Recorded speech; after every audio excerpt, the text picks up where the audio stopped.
Hi everyone, good afternoon. It is Sarah Shipton here from Scrapbooking with Sarah, and I'm coming live to you today on Tuesday, May 27 with this week's Technique Tuesday class. And I am super excited to share these beautiful papers with you. These are actually from a new online exclusive that we just launched earlier this month in May.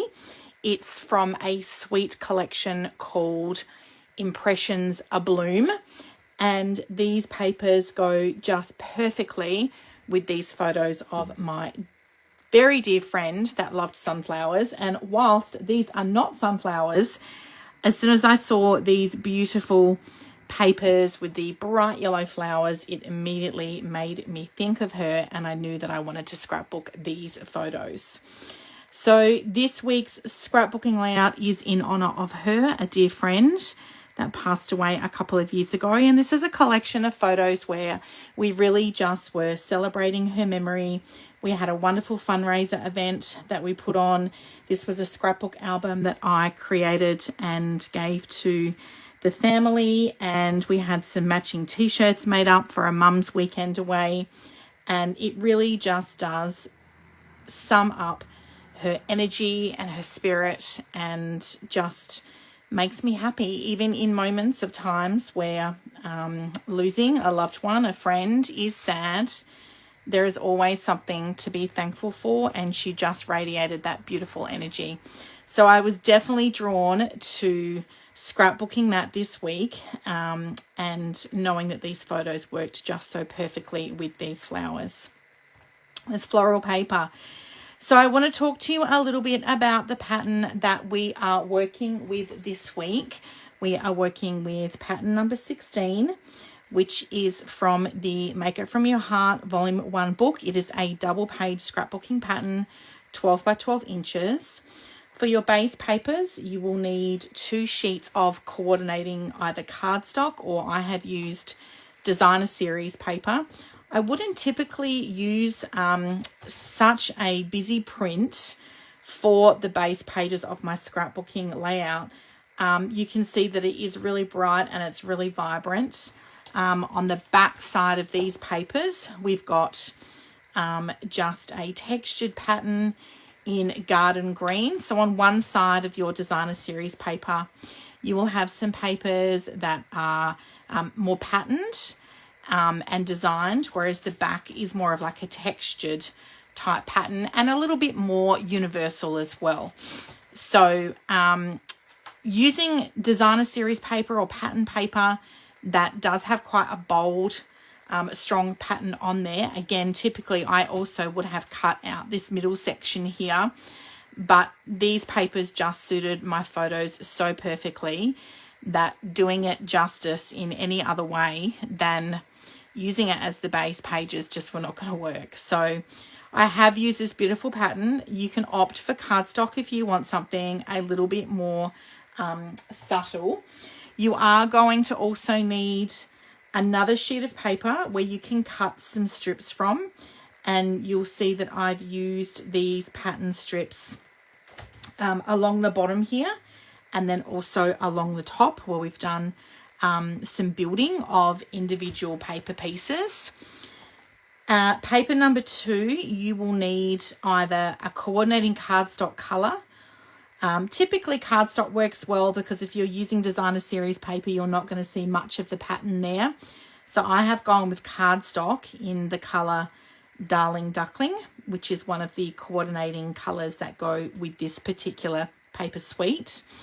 And then you'll need another 2 sheets of paper, either cardstock or pattern paper.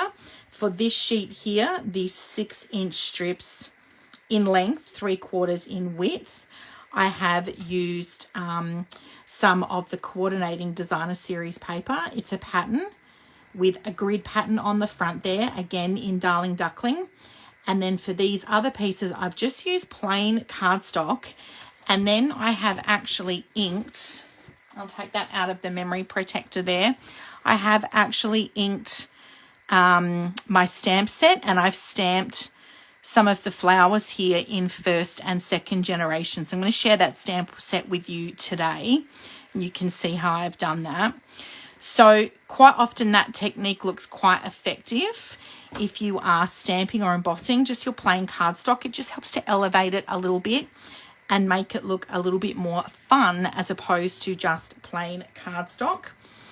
I opted for cardstock here as well instead of a journaling box. So we were going to have a 3x4 inch piece of cardstock in the middle here. However, I didn't have a photo that fit size wise for the pattern, so I've opted to switch out a photo here for cardstock instead. And the technique that I'm going to be sharing with you today is using the embossing folder and two-tone cardstock and then distressing that lightly, and then you can actually see the white core of the cardstock through the colour. So I'm going to be demonstrating that to you today. So on your layout, you can see here that there was room for an 8x9 inch photo, and I didn't have an 8x9 inch photo. So I've opted to use 6 smaller photos measuring 4x3 inches each, and that has replaced where the 8x9 inch photo would go. So if you've got a particular event or person, place or thing where you've got quite a lot of photos of, you can see here I've got 6, 7, 8, 9, 10 photos, 11 photos, then I've popped a flip flap on top as well. So I've ended up with 13 photos on this double page spread. So I really do love this layout for that amount of photos that you can get on there. If you see a scrapbooking pattern and it's got one large photo, don't hesitate to find a solution where you can take multiple photos and just cut them down to size to be able to fit in place where that larger photo would have gone. Excuse me. So I've opted for 6 smaller photos here. I haven't done a title. I've just done a little embellishment cluster here. It didn't really need a title. And to be honest, because the background paper, that designer series paper is patterned, putting a title on top of that, I think it might have just been a little bit too much. So I've opted not to put a title on my layout here, and instead have gone with some embellishment clusters. On the right hand side of your layout, you're going to need landscape photos for these 4 photos here, because you're actually going to cut your photos at 4x4.5 inches, and the 4.5 inches is the width. Okay, so you will need 4 landscape photos. 4 is the height, and then the width is 4.5 inches. So this is where I got a little bit stuck. First of all, I messed up my cutting because I used portrait photos, and then I realized it was actually the width that was 4.5 inches and not the length.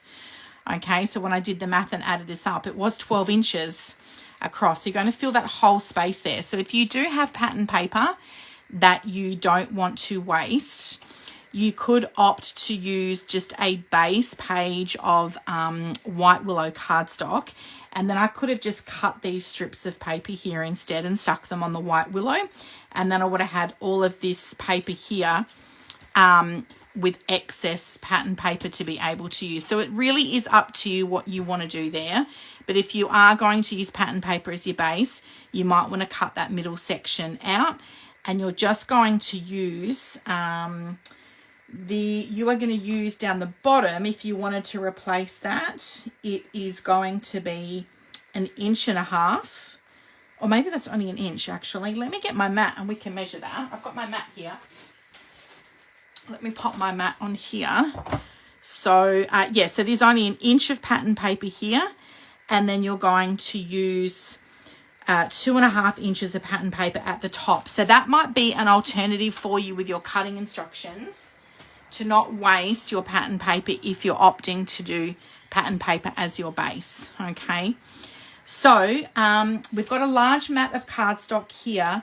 On the right hand side, there's no large mat. You're just going to cut 1/4 inch strips of the same color cardstock or pattern paper that you've used on the left hand side. And what that means there, I was going to give you a little tip of that there. Oh, okay, so because I used one of the new colours of cardstock, which was Darling Duckling, I actually had that in the A4 size. So this is 8.5 by 11 inches. So with this paper, obviously, I needed a 12-inch strip, and it only measures 11 inch in length. So what I had to do was actually join 2 pieces of 1/4 inch cardstock together. And this is why I've ended up with a little embellishment cluster here and another embellishment cluster here. So I intentionally met the longer and the shorter pieces at opposite ends, knowing that I would cover that with an embellishment cluster, and then I've got them on opposite angles of the page as opposed to being both at the top and the bottom, if that makes sense. I'm sure that those of you that scrapbook are following along with me there. Now, the reason I used the A4 cardstock is that these are our new in colours, and we've got Strawberry Slush, Timid Tiger, Cloud Cover. Can you notice that that's my coordinating nail colour for the week, ladies? We've got Secret Sea and also Darling Duckling. And I actually came home with an A4 packet of this cardstock from my time in Brisbane at the Stampin' Up! On Stage convention. So I have invested in all of these colours since 12 by 12 inch in 2-tone cardstock. So that is the thing to note, is that the 2-tone cardstock is not as thick as the A4 cardstock. And I came home with this for free, so I wanted to use it up. It was part of my registration. And so it is just that little bit shorter.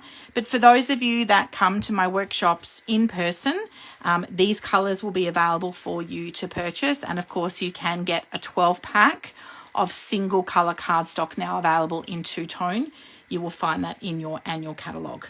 So that's just my little tip for you, that if you are using A4 cardstock, because it is a little bit thicker, the colour tone is slightly different to 2-tone as well, because the A4 cardstock is actually dyed all of the way through, whereas the 2-tone cardstock has a white core, so it's dyed on one side and then again on the other side, but a lighter tone of the original colour.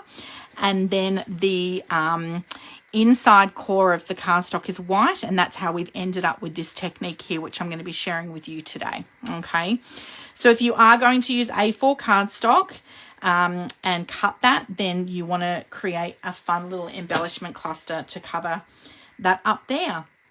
So let's run through the techniques that I have done on this particular layout. We've got a few ladies that have joined us today. Shout out. Hi, Gail. Hi, Belinda. Thanks so much for popping in to say hello.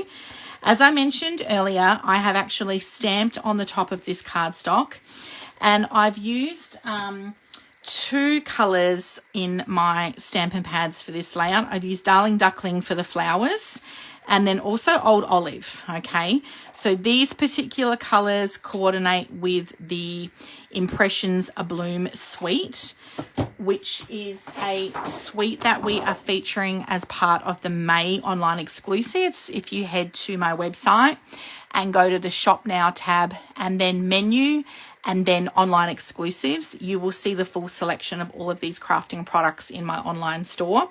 So you'll note that these floral papers here, so this suite is different to the paper collection that I'm featuring for May, which is called Memories in Bloom. I decided to share a little bit with you about the May online exclusive because these papers coordinate with what I'm working on for May also. So you can see that I've used this gorgeous floral print here, and the stamp set with the coordinating dies as well. I have shared this bundle a little earlier in some other challenges that I did earlier this month, and then I'm introducing you today to this pressed flowers embossing folder as well. It's a little bit different to some of the other embossing folders that we've used before as well. So I'm going to be demonstrating that to you today. So the really cool thing about this particular stamp bundle, I've got the dies and the stamp in here together. You can see that I've popped them on a magnetic die sheet. I already had some of these white willow leaves and flowers already cut out. So I've just popped my scraps in here. So that's always handy to have some extra ones. This is a close-up actually of the two-tone with the flower. So here I've used Secret Sea. It's actually 2 stamps. So you've got the stamp, which is the solid image, and then you've got the stamp, which is a lighter image. It almost looks a little, I can't think of the word that I want to use, but it's like distressed, or it's just lighter. It's not a solid image. It's more like a imprint. And so what I have done with this particular stamp is I have stamped the solid image with second generation ink, and then I have stamped this flower over the top of that one, first generation. So first generation is inking your stamp up and just stamping it straight away. If I was to stamp it a second time, or I would get a lighter color of that particular stamp. So I always knew that technique to be called first and second generation stamping. In Stampin' Up! World, they call it stamping off. So you can see here where I have got the lighter tone of the solid flower, which I've stamped second generation, and then I've stamped the other flower over the top the first time, so you get that beautiful imprint over the top. And I really love that technique. I think it just looks so effective. So I have used the Old Olive ink here to do the first and second generation. And funnily enough, this was not my technique for this week. My technique was actually distressing the embossing folder, which I want to show you today. And if I've got time, maybe I can quickly show you how I've done this particular technique here with some scrap white willow cardstock. So let's get straight into the technique. I have got my Stampin' Cut and Emboss machine here, and I have also got my plates. So the instructions that you'll need for your die, your embossing, are on your plates that come with your Stampin' Cut and Emboss machine. So I'm using plate number 1, and then because I'm using an embossing folder that is just a standard embossing folder, we're going to do a different sandwich effect with these particular plates today. So how you will know which embossing, which plates to use for which embossing folder, when you purchase an embossing folder, it will actually have on the front here, and in the catalogue you can see this has dotted circles 3D embossing folder. This embossing folder is much thicker than just a standard embossing folder, and so it has instructions here with your embossing folders, whether you are doing a standard embossing folder or if you are using a 3D embossing folder. So that's really important to note before you do your embossing. I haven't actually done a lot of embossing since I've transitioned over to Stampin' Up! With just their plain embossing folder. So this was really fun to play with this week.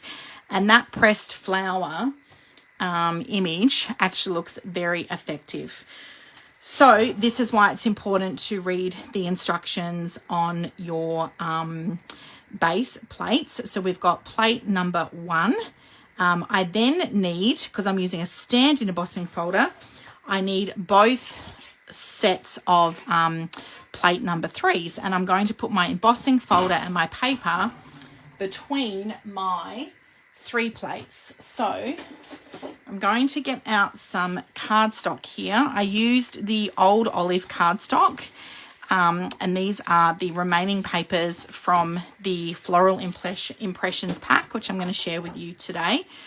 So I'm going to cut this. Now, for that particular layout, I cut that cardstock at 4 by 4.5 inches.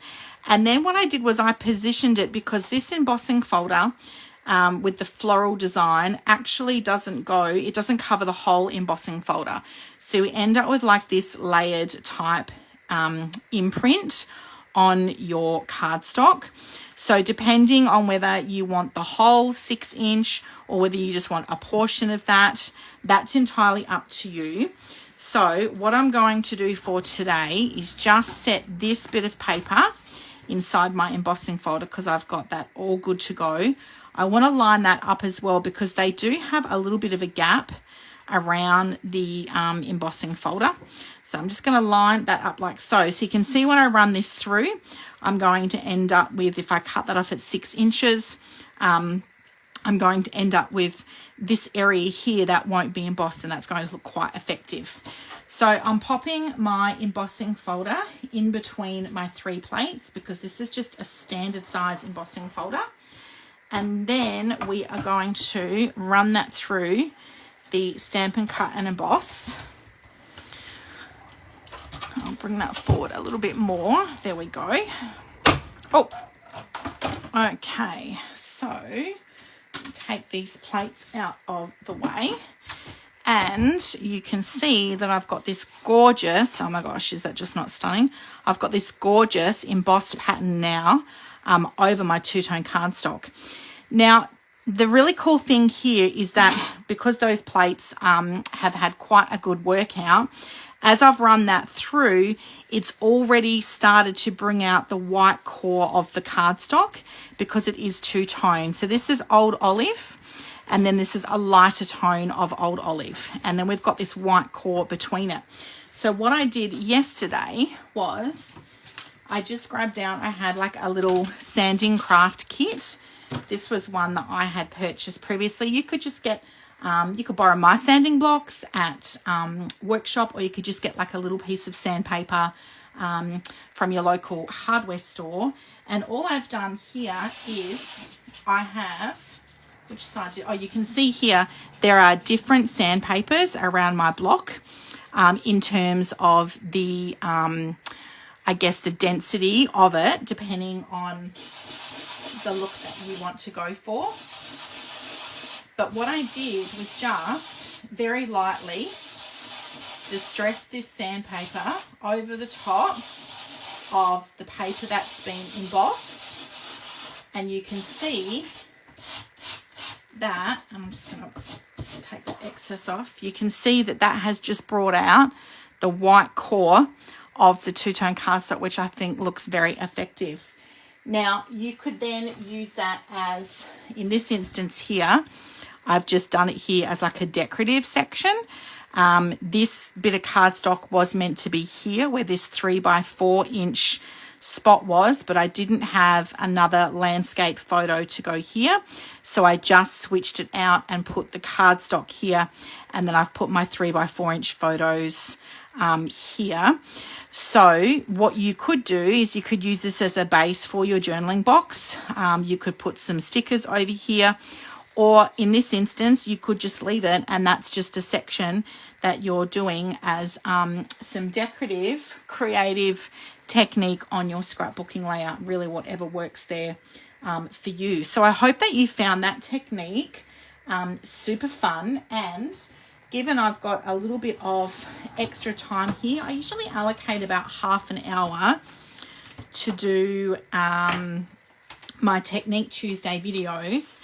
And in fact, where I live, we have now moved into daylight savings. And so I would typically do my video a little later in the day. But the way that my lighting faces at home, the front of my house faces east, which is where the sun rises here. I am going to start doing my Technique Tuesday videos a little earlier because the lighting is much better at this time of day. So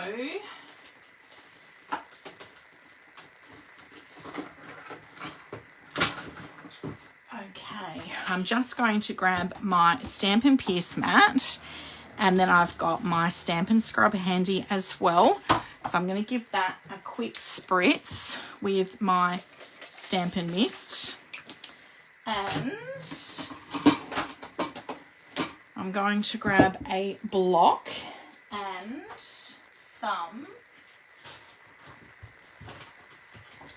scrap white willow cardstock here, and let's do it with the, I'm going to do a Darling Duckling because this is a new colour and yellow just makes me happy, don't you think? Now, if you haven't seen me give you that little tip before, the Stampin' Pads open, you can open them this way, which can be a little bit tricky. If you just press your 2 thumbs on the back here and push downwards, it will lift that lid up, and then you're sliding that lid into your stamp pad. So I'm going to need, we're going to use these little flowers here, which are super cute. So I'm just going to, oh no, I need the other one first. What am I doing? I need the solid one first. So I'm just going to ink up my stamp there. Now you're just very lightly tapping the stamp on that ink pad. You don't need to press too hard into that because they are very juicy. That is first generation and this is second generation. So I'm stamping that a second time, and you can see here now that the Darling Duckling ink is a little lighter. So I'm going to clean that off on the wet portion of my Stampin' scrub, and then I'm going to dry that off on that side, pop that back on its carrier sheet. Now this flower coordinates with the one that I've just stamped. So you do want to line up your second stamp over the top of the first one that we're going to be stamping. So I'm going to ink this up. Again, I don't need to press very hard into that. I just need to tap that a few times. And then we are going to line this stamp up with what I have decided is that one section of the flower is quite wide, and that's the section I'm stamping over the wider bit. You can see, if you can see here, this too looks like it's sectioned off. So I'm lining up the 2 sectioned off pieces of the flower, which will be like, I guess, the petals, and I'm lining that up over the top of where I've just stamped. Okay, so we are stamping over the top of that flower. Now, depending on how well you get that lined up, look at that, girls. I think I did a pretty good job. Depending on how well you get that lined up, you can see here that the first generation stamp over the top of the second generation stamp, the first one is darker. So you will note that as that dries, it's going to look actually quite effective. So isn't that so cool? I love it. And I've actually done that here as well with this larger flower, the first and second generation stamping there. And then I actually didn't stamp inside the flower, but I have done that here with this one with the old olive. So isn't that just so cute? So now I've got my solid stamp, and then I've got my first and second generation stamp. So I could still cut this out and use this. I've got a coordinating die here. I can still cut this out. This is the coordinating die there. I can still cut that out, but this just looks super cute, doesn't it? So that's my little tip for you today with your embossing and your distressing with the sandpaper, 2-tone cardstock, okay, to get that effect. I'm just going to move these things to the side because I want to show you these beautiful new papers. I'll clean those off shortly. I want to show you these beautiful new papers that I have used from the online exclusive for May, which is the Floral Impressions. Now, online exclusives are while supplies last. I'm going to show you the back side and also the front side. So you can see here, you've got this beautiful designer pattern, and then you've got just a more basic texture pattern on the back there. This is that beautiful Darling Duckling. It's like a grid paper. And then that one has got all of the different colours from the suite on the florals there. This, I'll start it with this side here, so it kind of is broken up in between. That is Fresh Freesia. And then you've got the beautiful pattern, designer pattern on the back. This is Pool Party. Again, just a basic pattern. And then you've got the really bold designer pattern with all the ferns and the flowers on the other side. Then we've got a strawberry slush coloured pattern. And this is the back side of that floral pattern there. So gorgeous designer series papers from the Floral Impressions range. Online exclusives means that you will find them in my online store only. They're not printed in a catalogue. Stampin' Up! Do not put an end date on their online exclusives. And I know this to be the May online exclusive just because that's when we launched it in Stampin' Up! World.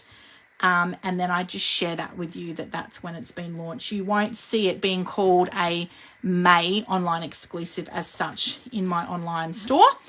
And then you've got the coordinating bundle of stamps and dies that I shared with you earlier. You've got the pressed flowers embossing folder that I just demonstrated. And then you've got some cute ephemeras and gems that coordinate with these products. You can purchase them all individually, or you can get them as a bundle if you want to save a little bit of money. Now, for May, I have been working with the new annual catalogue, and I haven't yet shared with you the layouts from this scrapbooking workshop kit, which I have here for you today. So you'll now find the scrapbooking workshop kits in the step-by-step scrapbooking section of the annual catalogue. You will then find that the sum of the scrapbooking workshop kits, two of the scrapbooking workshop kits in this annual catalogue, coordinate with a suite. So this is the Florals in Bloom suite. So I have already been demonstrating some of these papers and gems earlier this month. And then, so this is kind of like for the crafter that wants everything. And then we have now a new scrapbooking from scratch section in the catalogue as well. And two of the scrapbooking workshop kits in the catalogue coordinate with the scrapbooking from scratch range. Okay, so actually no, all four. All four. Four are scrapbooking with scratch coordinating. Two coordinate with suites. And then you've got the four scrapbooking workshop kits at the front here. I know it seems a little confusing, but they have got them in separate sections of the catalogue. So then the products appeal to the type of crafting experience that you may want to have based on your level of creative experience or just what you feel like in the mood to do at that particular time. So I'm going to give you a sneak peek of the scrapbooking workshop kit layout for May, which I'm featuring. It's called the Memories in Bloom. These are my leftover stickers, so I will be using them with my leftover papers. This is layout number 1. So Mother's Day, you've got the beautiful pool party and the petunia pop. So Mother's Day is layout number 1. You've then got Secret C, layout number 2, Love These Days. I opted for another Mother's Day layout here, and I've used a combination of black and white and coloured photos. And then we've got layout number 3, which is Our Family. And again, I've used black and white photos. This is going to go in a flip flap. I've used black and white photos for this particular layout here because the colour theme of our daughter's engagement party didn't match the colours in the scrapbooking workshop kit, but the Our Family really did. And the memories made here and the All Things Grow with Love were perfect for this engagement layout. So that is a sneak peek of the 3 scrapbooking layouts from the Memories in Bloom scrapbooking workshop kit. And I have just added some gems onto my layouts to bling it up a little bit. So you can see here, I've used the antique pearls. These were left over from what I used to teach with in April. And then these are the new in colour flat pearls featuring the 5 new in colours that we have launched with the new annual catalogue. So I hope that that has inspired you this week with the techniques, distressing the embossing folders and also doing 1st and 2nd generation stamping. and a little sneak peek at the scrapbooking workshop kit that I'll be featuring at my National Scrapbooking Day this weekend. This is a great way to use both colour and black and white photos. I loved the yellows here, which worked well with the yellows on the page. And then beautiful Mother's Day, again with some flip flaps, because I had extra photos I wanted to get on here and a journaling box to include as well. So the beautiful blues and purples just worked perfect with my photos. Again, a coordination of colour and black and white photos. And I have added some bling onto this layout as well. These are actually my leftover sequins. These are actually on sale at the moment. These are the adhesive back sequins trio.